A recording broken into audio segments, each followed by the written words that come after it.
अस्सलामो अलैकुम दोस्तों, क्या हाल चाल।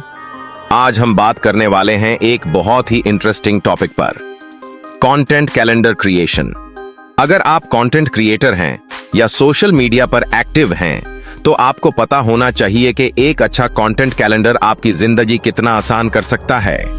सो चलो इस जर्नी को शुरू करते हैं और देखते हैं कि आप कैसे अपने कंटेंट को ऑर्गेनाइज कर सकते हैं ताकि आप कंसिस्टेंट और क्रिएटिव रहें। Importance of a content calendar.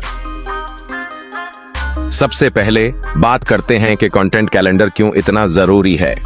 दोस्तों, जब आप अपने कंटेंट को प्लान करते हैं तो आप सिर्फ एक शेड्यूल नहीं बना रहे होते, बल्कि आप अपने ऑडियंस के लिए एक रोड मैप तैयार कर रहे होते हैं।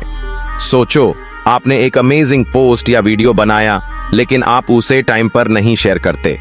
इससे न सिर्फ आपकी एंगेजमेंट गिरती है बल्कि आपकी ऑडियंस भी आपको भूल जाती है। इसलिए कंटेंट कैलेंडर से आप अपने आइडियाज को स्ट्रक्चर्ड तरीके से रख सकते हैं जिससे आप कंसिस्टेंटली अपने फॉलोअर्स को एंगेज करते रहते हैं।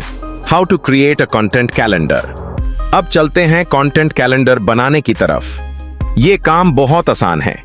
स्टेप 1, सबसे पहले एक स्प्रेडशीट या कैलेंडर ऐप खोल लो। आप गूगल शीट्स, ट्रेलो या नोशन यूज कर सकते हैं, जो आपको सबसे ज्यादा पसंद हो। इसमें आप हर डेट के लिए सेल्स या कार्ड्स क्रिएट कर सकते हैं। स्टेप 2, ऐप डेट्स ऐड करो। आप मंथली या वीकली बेसिस पर प्लान कर सकते हैं। हर दिन के लिए एक टॉपिक या आइडिया सोचो कि आपको किस दिन क्या पोस्ट करना है, जैसे मंडे को मोटिवेशनल कोट, ट्यूसडे को टिप्स और फ्राइडे को फन वीडियो।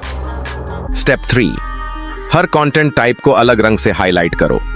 अगर आप एक पोस्ट प्लान कर रहे हैं तो उसे एक रंग दो, अगर वीडियो है तो दूसरा रंग। इसे आपको एक नजर में सब कुछ समझ आएगा।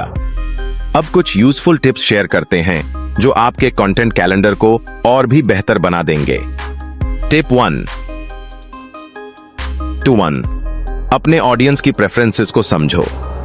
क्या उन्हें फनी पोस्ट्स पसंद हैं या इंफॉर्मेटिव? रिसर्च करो या पोल्स कंडक्ट करो ताकि आपको पता चले कि आपका ऑडियंस क्या चाहता है। टिप 2, फ्लेक्सिबिलिटी रखो। कभी कभी आपके प्लान्स चेंज होते हैं या कुछ नया ट्रेंड आता है, इसलिए अपने कैलेंडर को एडजस्ट करने के लिए तैयार रहो। आखिर में आपको क्रिएटिविटी के लिए स्पेस चाहिए होता है। टिप 3, रेगुलरली अपने कैलेंडर को रिव्यू करो। देखो क्या काम कर रहा है और क्या नहीं। आपको पता चलेगा कि आपकी किस टाइप की पोस्ट सबसे ज्यादा पॉपुलर हैं, ताकि आप उन्हें और भी एनहांस कर सकें। तो दोस्तों, ये था हमारा गाइड कंटेंट कैलेंडर क्रिएशन के लिए। उम्मीद है कि आपको ये टिप्स पसंद आए होंगे और आप इन्हें अपनी कंटेंट स्ट्रेटजी में यूज करेंगे। अगर आपको ये वीडियो अच्छा लगा हो तो प्लीज लाइक करो और मेरे चैनल को सब्सक्राइब कर लो। अपना ख्याल रखो दोस्तों, और मिलते हैं अगले वीडियो में। खुदा हाफिज।